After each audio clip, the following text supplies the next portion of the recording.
ambassadeur de sa religion, à ce moment-là, on est loin de la tyrannie, loin du matérialisme, loin de l'injustice.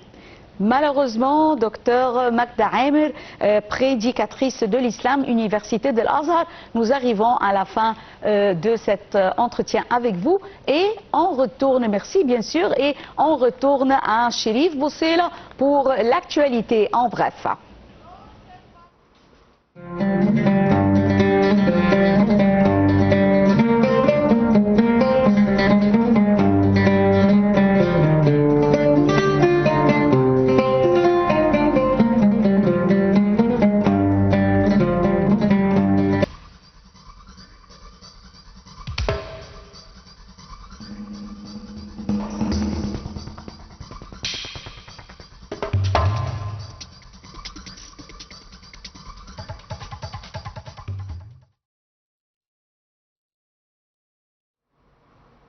Retournons, mesdames et messieurs, avec l'appel à la prière et on enchaîne cette édition des actualités africaines.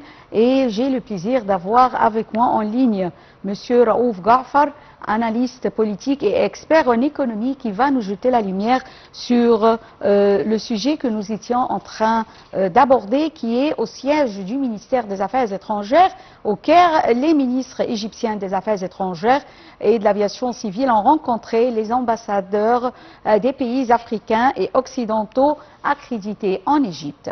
Bonjour Monsieur Raouf Ghaffar, bonjour Docteur Raouf Ghaffar. Bonjour. Bonjour. Bonjour, oui Docteur Raouf Ghaffar, vous m'entendez bien? Oui, bonjour. Oui. Bonjour. Alors, comment la rencontre entre les ambassadeurs africains et occidentaux s'inscrit-elle dans la stratégie de la diplomatie égyptienne pour le développement de l'Afrique? En principe, ce sont des ambassadeurs qui arrivent en Égypte récemment, donc il faut les informer des points de vue égyptiens vis-à-vis les relations entre l'Égypte et leur pays, notamment l'Afrique. On a remarqué qu'il y a beaucoup d'ambassadeurs africains qui ont présenté leur papier au président. Donc, ils se sont entretenus avec notre ministre des Affaires étrangères pour justement les informer en premier lieu des pas que l'Égypte prend dans les crises et les régionales, disons, et puis pour renforcer les relations entre l'Égypte et les pays africains de l'autre côté. La même chose, les lignes aériennes sont importantes pour lier les pays africains les uns et les autres avec l'Égypte. Et c'est pour ça que le ministre de l'Aviation a assisté à cette rencontre pour, encore une fois, les informer des pas que l'Égypte prend pour justement augmenter le lien aérien entre l'Égypte et les pays africains.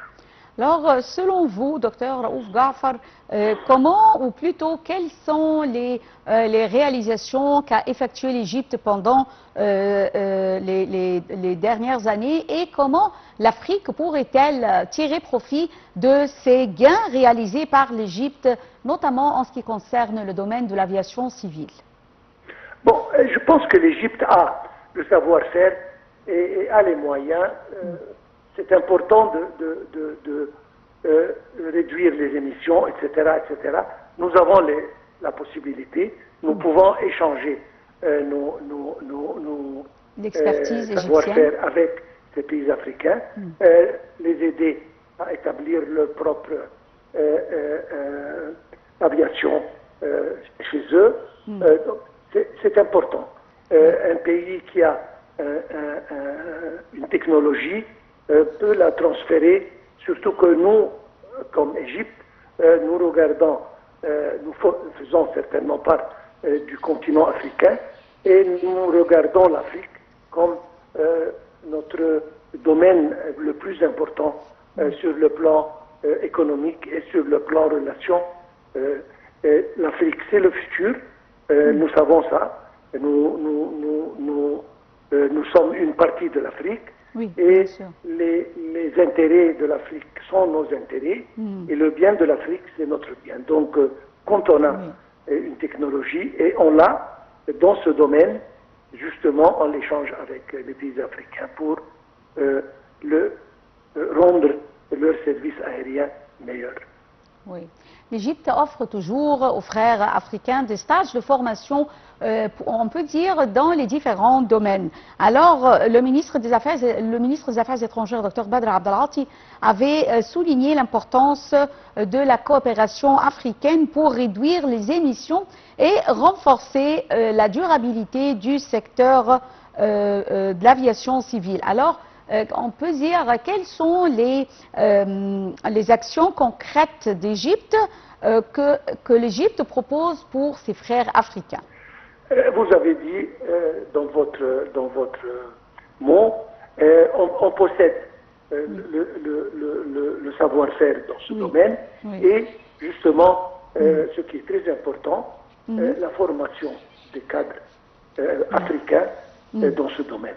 Nous avons cette technologie, nous avons cette connaissance, donc on peut justement former les jeunes africains pour gérer ce domaine très important. Dans leur pays. Alors je tiens à vous remercier infiniment, Dr Raouf Ghafar, expert en économie, pour ces informations.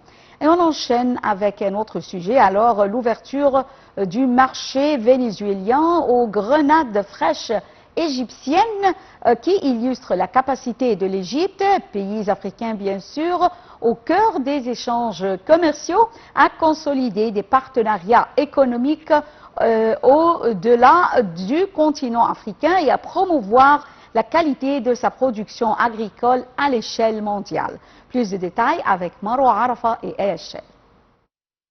Le ministre de l'Agriculture et de la Réhabilitation des Terres, Ala Farou, a annoncé l'ouverture officielle du marché vénézuélien aux exportations égyptiennes de grenades fraîches, une avancée majeure qui s'inscrit dans la stratégie nationale de diversification des marchés d'exportation et de consolidation du commerce extérieur.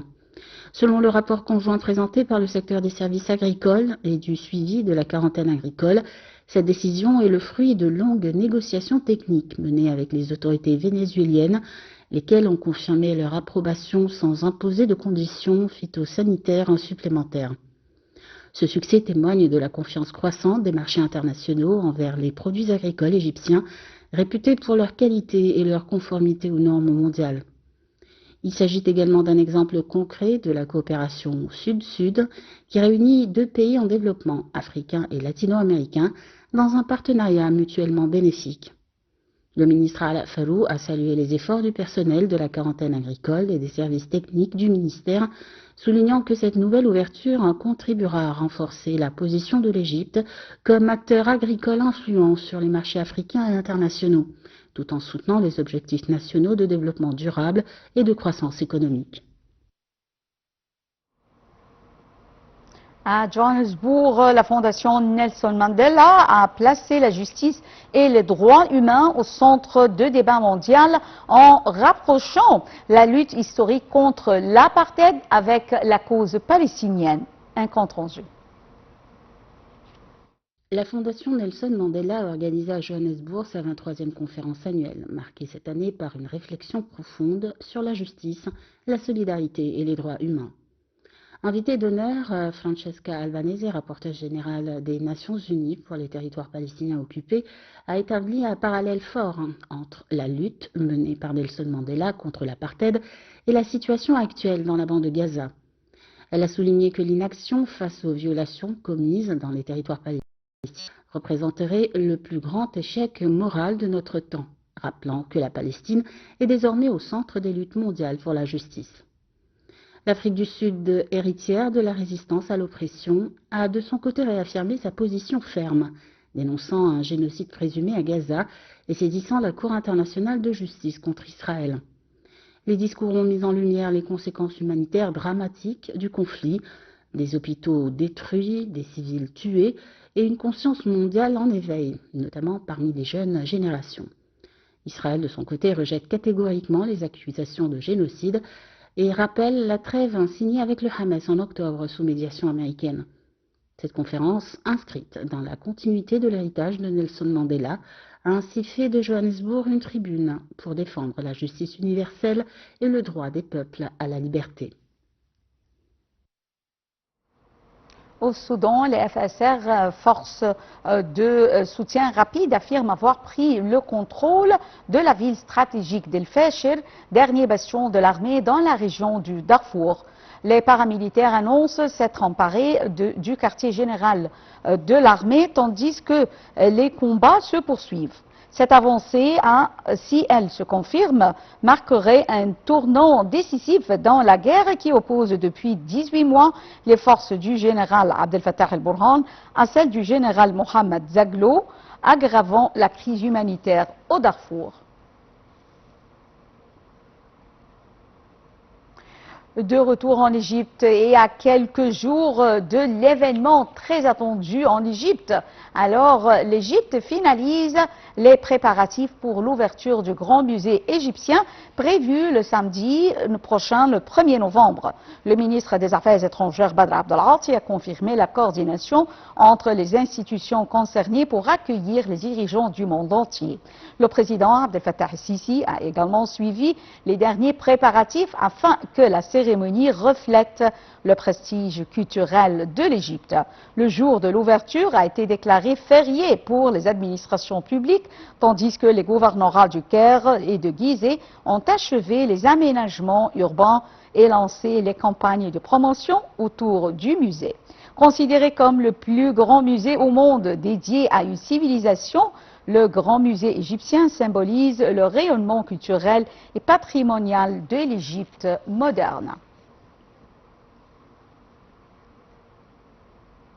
Mesdames et messieurs, fin de l'actualité africaine. Merci pour votre fidélité à Nile TV International et la transmission en langue française reprend à 18h locale. Merci, très bonne journée. Au revoir.